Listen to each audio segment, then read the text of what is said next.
उत्तर प्रदेश संत कबीर नगर दरभंगा विधानसभा क्षेत्र से एक बहुत बड़ी खबर। आग लग जाने से किसानों का गेहूं का फसल जल करके नष्ट हो गया। जहां पर आप तस्वीर में देख सकते हैं किस तरह से आग बेकाबू होकर के जो है धू धू करके जो है गेहूं का फसल जल रहा है। और उसको बुझाने के लिए ग्रामीण भारी संख्याओं में अपने हाथों में झाड़ियों को लेकर के, डंडों को लेकर के किस तरह से गेहूं को बुझाने, आग को बुझाने के लिए काफ़ी मेहनत कर रहे हैं। तो आप देख सकते हैं तस्वीर में जो है। और वहीं पर जहां पर किसान आग बुझाने में मेहनत कर रहे हैं, वहीं पर सूचना पा करके जो है दरघटा के विधायक गणेश चौहान भी आपको आग बुझाते हुए अपने समर्थकों के साथ नजर आ रहे हैं।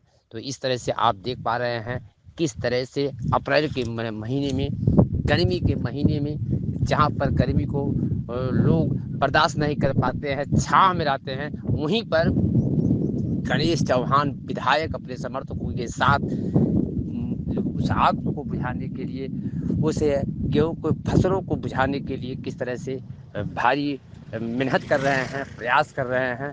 तो आप नज़र आपको गणेश चौहान आ रहे होंगे। तो इस तरह से ग्रामीण भी लगे हुए हैं। गर्मी के महीने को लेकर के जिस तरह से लोग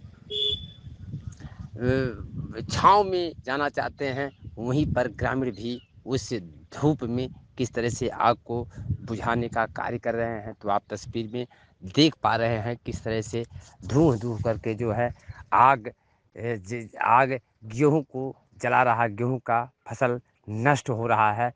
किसानों के किस तरह से उनकी मायूसी छाई हुई है, किस तरह से वो अपने मेहनत से फसलों को तैयार किए हैं और उसके बाद जब उनका फसल जल रहा है तो किस तरह से वो दुखी हैं।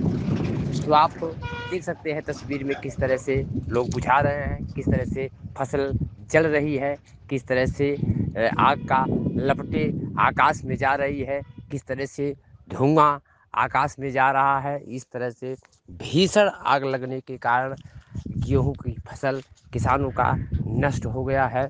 वहीं पर जी जान से समर्थक अपने हाथों में डंडा और पौधों की टहनियों को लेकर के बुझाने का कार्य किस तरह से मेहनत से कर रहे हैं। अप्रैल के महीने में जो गर्मी इस तरह से पड़ रही है, लोग छाँव में जाना पसंद करते हैं, वहीं पर उनकी मजबूरी बन गई है जो आग को बुझाने के लिए इस समय खेतों में हैं, सिवान में हैं। आप देख पा रहे हैं तस्वीर में फसल जहाँ पर तैयार होकर के कुछ ही 2-4 दिनों की बात थी, कंबाइन से कटता, किसानों के घरों में गेहूं जाता। लेकिन दुर्भाग्य कारण आग लग जाने के कारण फसल किसानों का नष्ट हो गया है, किसानों का भारी नुकसान हुआ है। तो शासन प्रशासन को इस पर ध्यान देना चाहिए, उनकी किसानों की मदद होनी चाहिए। और इस तरह से और भी खबरों को पाने के लिए मेरे साथ बने रहिए। मेरे सहयोगी कैमरामैन जेपी यादव के साथ कमलेश्वर पांडे, समाचार 9 न्यूज़, बस्ती उत्तर प्रदेश, संत कबीर नगर।